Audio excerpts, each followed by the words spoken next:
What's going on there, guys? We're back with another one, and today we got to talk about Ryan Clark addressing Stephen A. Smith and his comments that have gone viral about Donald Trump and the black community. Now, Stephen A. Smith has since stepped off those comments and backed away with the backlash from the NAACP, people on social media, other prominent figures in the media coming at him. So Stephen A. backed off of that. And one thing I would say is Stephen A., whether we agree with you or not, like if that's what he think, that's what he think. Like an apology doesn't always mean that's not still what the person's thinking. So sometimes you got to stand on stuff even if other people think it's wrong. If you don't think it's wrong and you really feel that way, you got to stand on it, man. Because you apologizing just looks like the pressure applied made you apologize. But do you really think that what you said was wrong? That's what I would ask Stephen A. Smith. But we're going to take a look at these clips and I'm going to break down how I feel about it. Let's peep. He wasn't lying. He was telling the truth. When you see the law enforcement, the court system and everything else being exercised against him, it is something that black folks throughout this nation can relate to with some of our historic, iconic figures. Okay, so that's what Stephen A. Smith said, and you can see why it rubbed people the wrong way. Anytime you compare what Donald Trump is going through to the black plight, then you're going to get some backlash, and rightfully so. You know, that wording is not, I think, what Stephen A. was trying to get at or what he should have been trying to go for. I think that was a bad analogy, and you can't compare the two. Let's continue. To be clear, my words were misconstrued.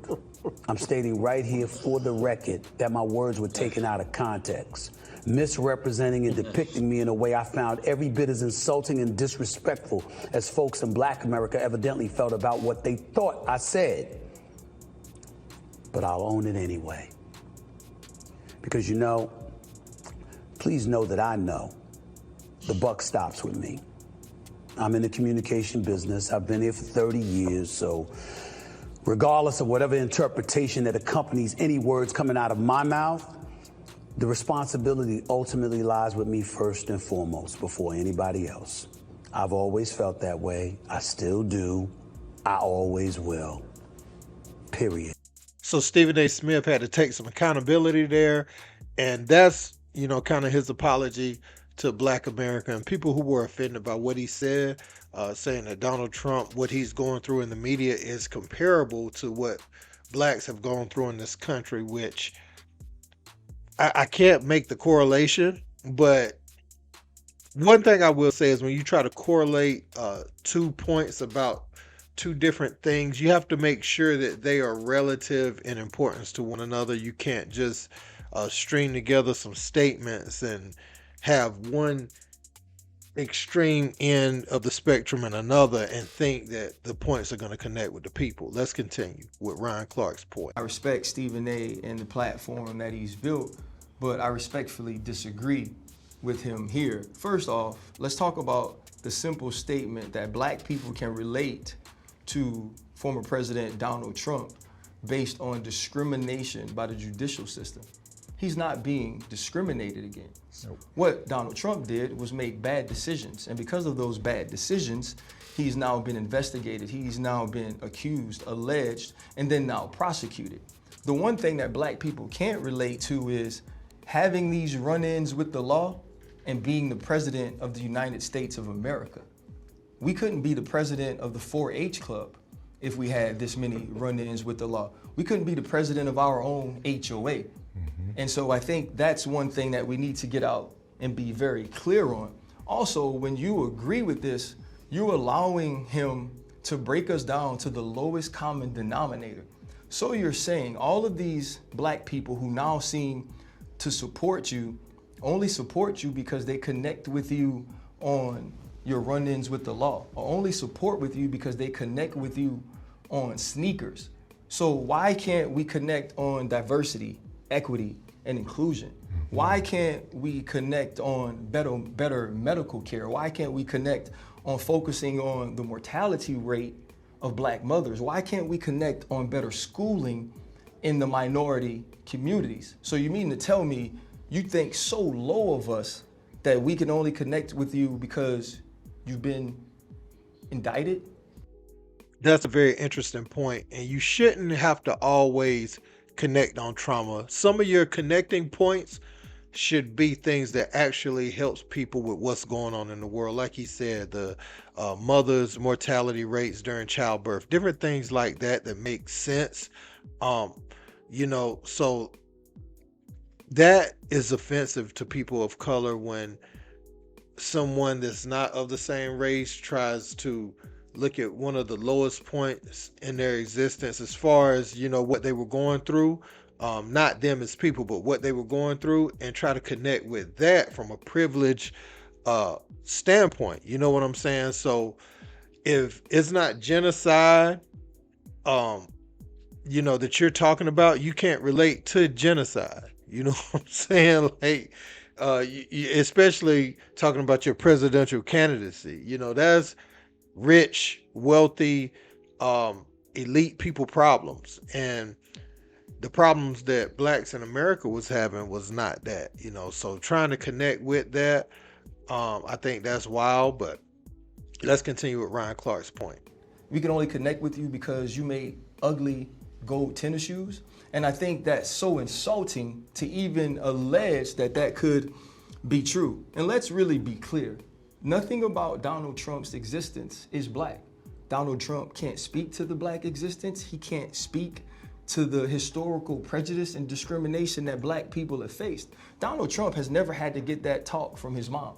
This is the way you deal with authority. This is the way you have to be outside the house. Donald Trump's parents never had to worry about will he or will he not make it home based on the color of his skin.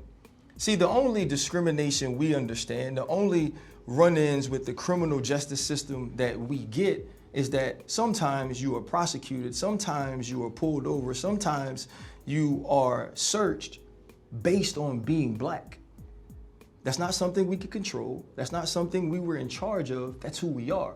Donald Trump has been investigated and indicted and on trial for who he is for making bad decisions. And let's be very clear about one more thing.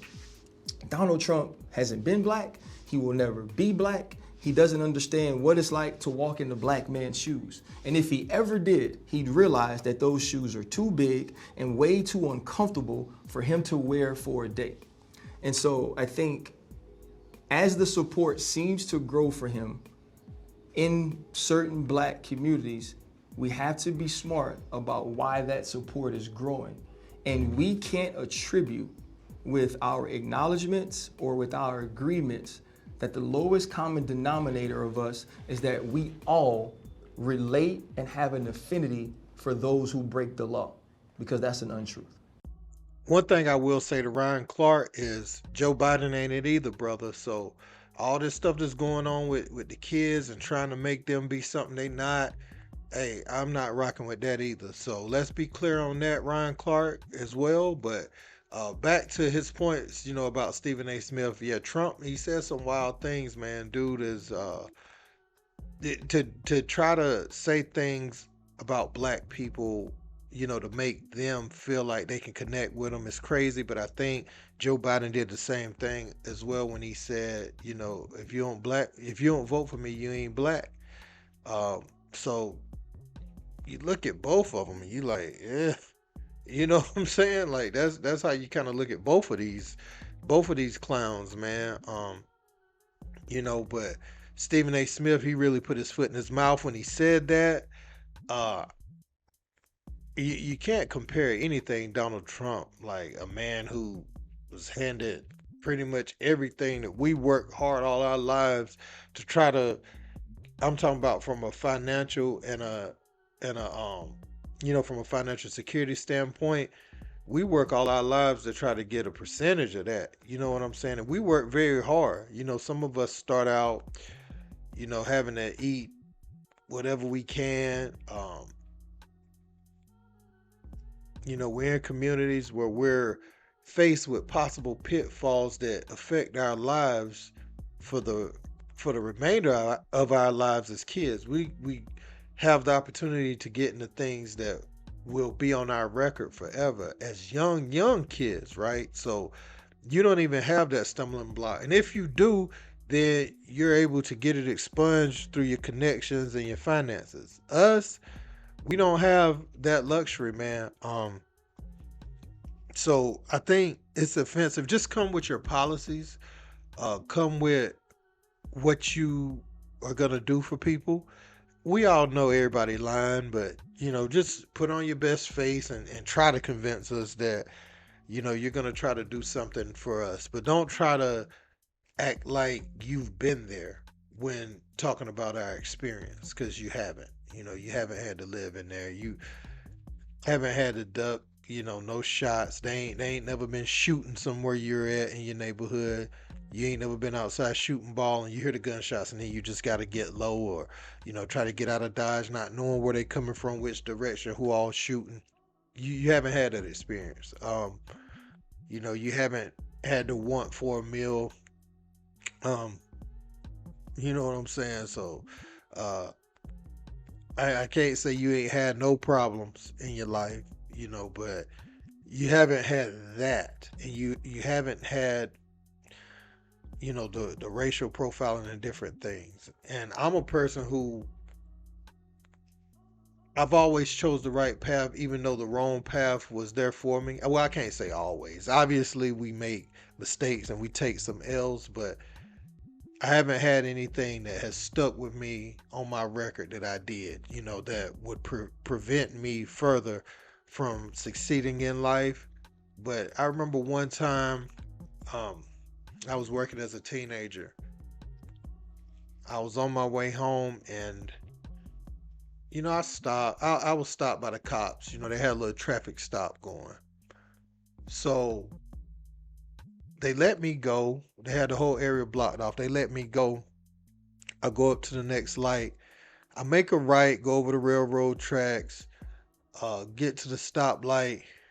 And as I cross over where a fire station is, the cops just come up on the side of my vehicle. One kind of pulls in front of me, one pulls beside me, and they get out, very aggressive.